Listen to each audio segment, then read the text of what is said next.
So வணக்கம் நண்பர்களே, நான் உங்கள் இஸ்மன். நீங்கள் பார்த்து கொண்டு இருப்பது வில்லேஜ் ஃபுட் ஏரியா.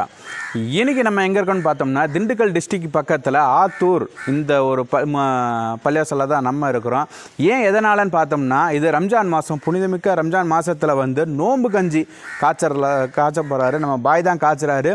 ஸோ அதுக்காக நம்ம வீடியோ எடுக்க வந்திருக்கோம். கஞ்சிலேயே வந்து 2-3 வெரைட்டி இருக்குது. நார்மலாக எல்லா பள்ளியாசலையுமே வந்து ஊற்றுவாங்க உப்பு கஞ்சி, அது ஒன்று. ரெண்டாவது வந்து அரிசி கஞ்சிலேயே வந்து ஜீனி போட்டு கொண்டுவாங்க, ரெண்டாவது. மூணாவது வந்து நார்மல் கஞ்சிலே வந்து மட்டன் கறி கஞ்சி ஒன்று இருக்குது. ஸோ அதெல்லாம் அடுத்தடுத்த வீடியோவில் நம்ம பார்க்கலாம். இப்போ நம்ம என்னென்னா நார்மல் கஞ்சி தான் பண்ண போகிறோம். நம்ம பாய் தான் செய்ய போகிறாரு. பாய் அஸ்ஸலாமு அலைக்கும். பாய் அலைக்கும். நம்ம பேருங்க பாய்? முகமது கனி. சரிங்க பாய், இங்கே வந்து நம்ம எத்தனை வருஷமாக கஞ்சி காய்ச்சிருக்கீங்க? 15 வருஷமாக காய்ச்சி. 15 வருஷமாக இந்த நம்ம பள்ளிவாசலில். ஆமாங்க. சரிங்க பாய், இவர் தான் அப்படியே இவருடைய போக இவர்கள்ட்ட எல்லாமே நம்ம பேசிக்கலாம்.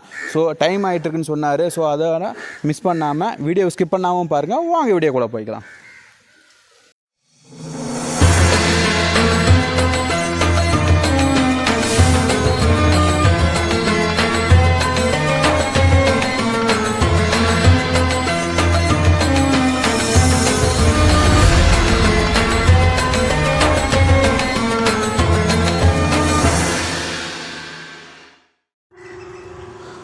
ஸோ பாருங்கள் நண்பர்களே, நம்ம வந்து ஆத்தூர் பள்ளிவாசலில் இந்த 2 தேக்ஸால் தான் வந்து கஞ்சி காய்ச்ச போகிறோம்.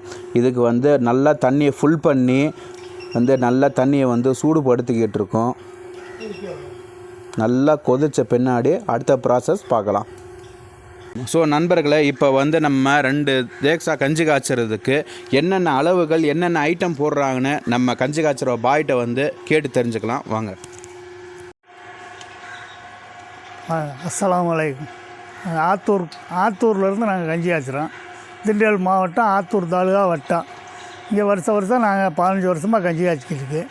இந்த அமைப்பை வந்து உங்களுக்கு நான் தெளிவாக சொல்லித்தரேன் வாங்க.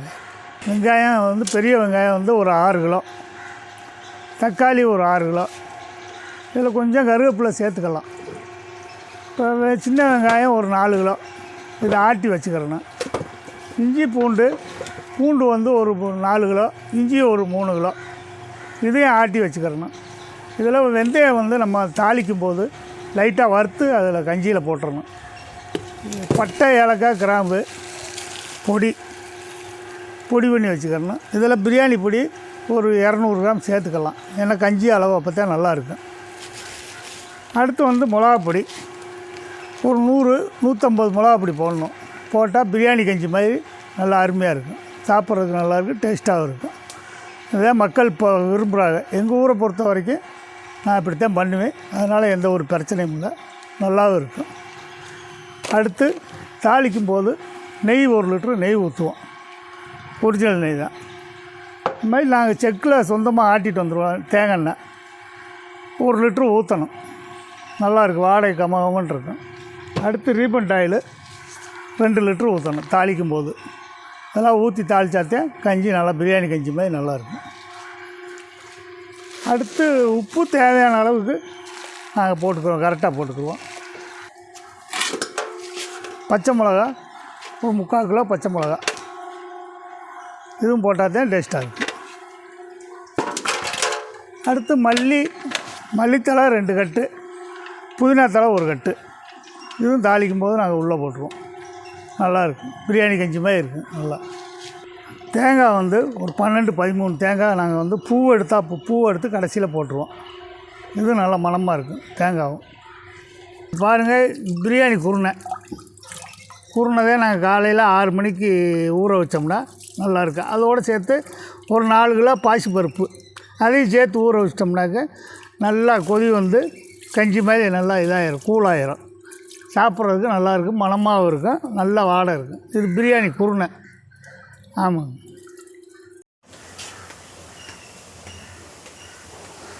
பாருங்கள் நண்பர்களே, தண்ணி வந்து நல்லா சூப்பராக குதிச்சிட்ருக்கு 2 இதுலேயுமே. பாருங்கள் நண்பர்களே, இப்போ வந்து நல்லா கொதிக்கிற தண்ணியில் நம்ம ஊற வச்சுருந்த அந்த அரிசி குருணையை நல்லா உள்ளார போடுறாரு பாருங்கள். இதோடைய அரிசி வந்து பதம் நல்லா கஞ்சி ஆகிற அளவுக்கு நல்லா வந்து வேக போகுது.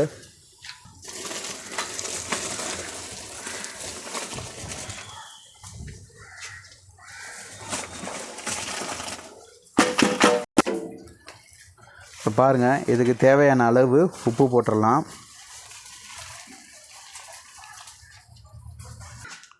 நண்பர்களே, நல்லா அரிசி உள்ளார போட்ட பின்னாடி நல்லா வெந்து நல்லா குழஞ்சி நல்லா கஞ்சி ஆகணும். அது வரைக்கும் நம்ம இது வெயிட் பண்ணலாம். அதுக்கப்புறம் இதுக்கு தேவையான தாளிப்பு நம்ம அடுத்தது பார்க்கலாம் வாங்க.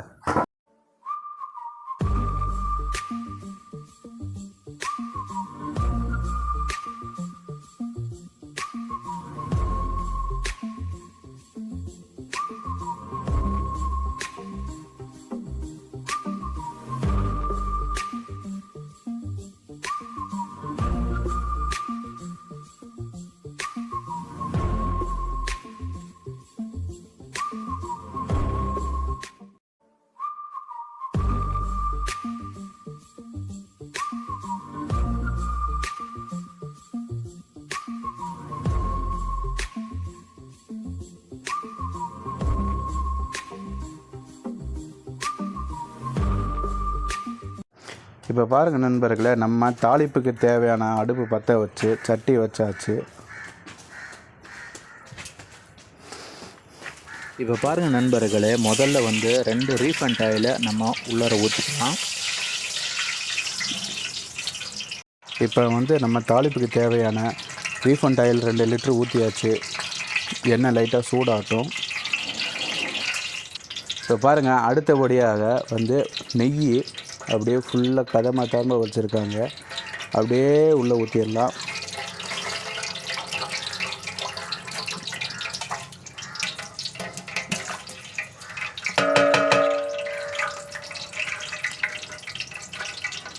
அதுக்கப்புறம் தேங்காய் எண்ணெய் அப்படியே உள்ளே ஊற்றுறாங்க. சுத்தமான தேங்காய் எண்ணெய் 1 லிட்ரு. அதுவும்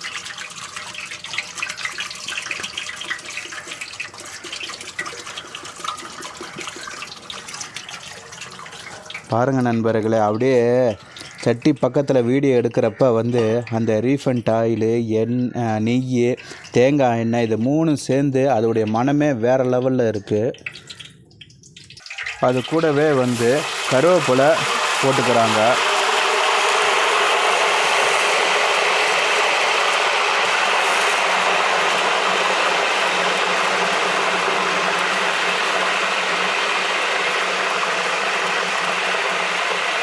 கீழவே எண்ணெய் நல்லா சூடானோடனே 6 கிலோ பல்லாரி அப்படியே உள்ளார போட்டுடலாம். பாருங்கள், இந்த 6 கிலோ வெங்காயமே உள்ளார போட்டாச்சு. இது நல்லா சாஃப்டாகி நல்லா பொன்னிறமாக ஆகணும். அது வரைக்கும் நம்ம வெயிட் பண்ணோம். ஏன் பொன்னிறம்னா அப்போ தான் அது நல்ல ஒரு சுவை கிடைக்கும். அதனால் நல்ல ஒரு பொன்னிறமாக பொரியிற வரைக்கும் நம்ம வெயிட் பண்ணலாம்.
பாருங்கள் நண்பர்களே, இந்த நெய்யிலையும் தேங்காய் எண்ணெயிலேயே இந்த வெங்காயம் எந்த அளவுக்கு பொன்னிறமாக இருக்குன்னு பாருங்கள். ஏன்னா இந்த அளவுக்கு நம்ம நல்லா பொன்னிறமாக ஆறினா தான் கஞ்சி டேஸ்ட்டாக இருக்கும். அது கூடவே வெந்தயம் அப்படியே உள்ளார போட்டுடலாம்.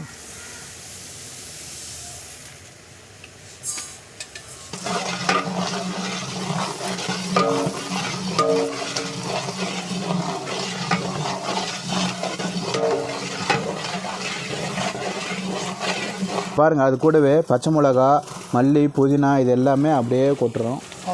இதை நல்லா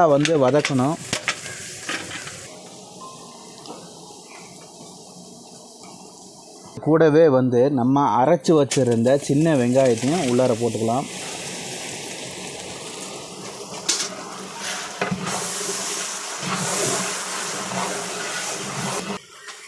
அது கூடவே வந்து பட்டை ஏலக்காய் பொடி, பிரியாணி மசாலா இது எல்லாமே அப்படியே உள்ளார போட்டுடலாம்.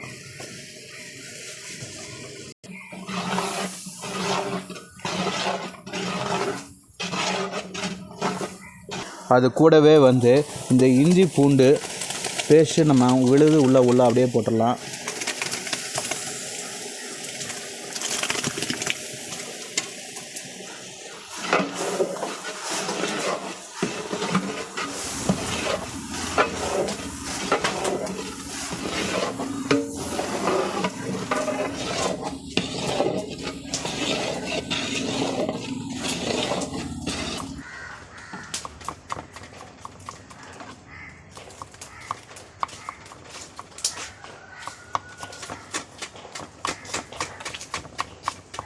இப்போ பாருங்கள் நண்பர்களே, அதுக்கு அடுத்து வந்து 6 கிலோ நல்லா கட் பண்ணி வச்சுருந்த தக்காளியை அப்படியே உள்ளார போட்டுடலாம்.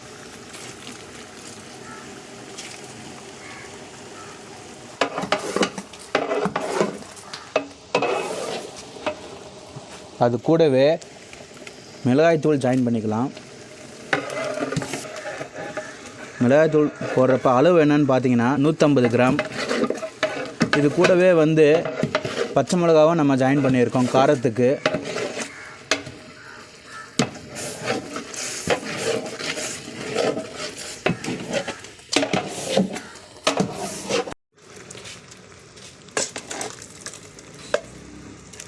இப்போ பாருங்கள் நண்பர்களே, நம்ம வந்து அந்த மசாலா வந்து எல்லாமே ரெடி ஆயிடுச்சு. அதை அப்படியே ஒரு வாளிக்கு ஷிஃப்ட் பண்ணி அப்படியே நம்ம வந்து அப்படியே இந்த கஞ்சியோடு உள்ளே போட்டுடலாம். இப்போ பாருங்கள் நண்பர்களே, அது கூட வந்து நம்ம அந்த மசாலா எல்லாம் உள்ளார போட்ட பின்னாடி கஞ்சியே அப்படியே வேறு லெவலில் ரெடி ஆகிட்டுருக்கு.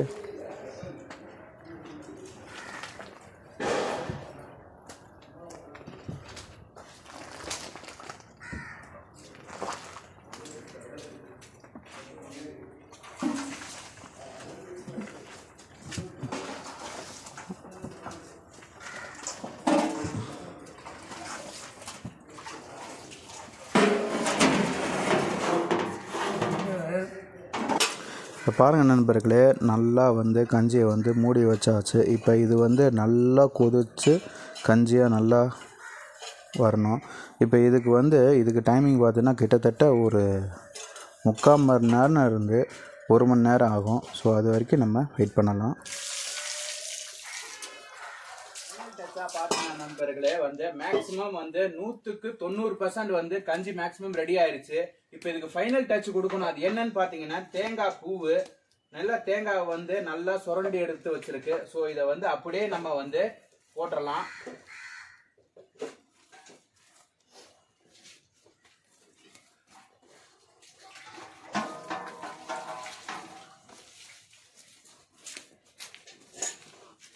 மீதி இருக்க தேங்காய் பூவை இந்த கஞ்சிக்கு போட்டுடலாம்.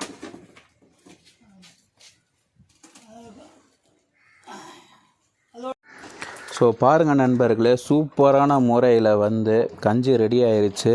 இனி ஈவினிங் இப்போ மணி பார்த்தீங்கன்னா 3:45 ஆச்சு. 4 மணிக்கு வந்து நம்ம ஊர் மக்களுக்கு எல்லாருமே, சின்ன குழந்தைங்க, பெரியவங்க, நோன்பு வச்சவங்க, நோன்பு இல்லாதவங்க, மற்றபடி A to Z அனைவரும் ஆத்தூருக்குள்ளே இருக்கவங்க அத்தனை பேருமே வந்து கஞ்சி வாங்க வர போகிறாங்க. ஸோ அதை அப்படியே நம்ம வீடியோ எடுக்கலாம்.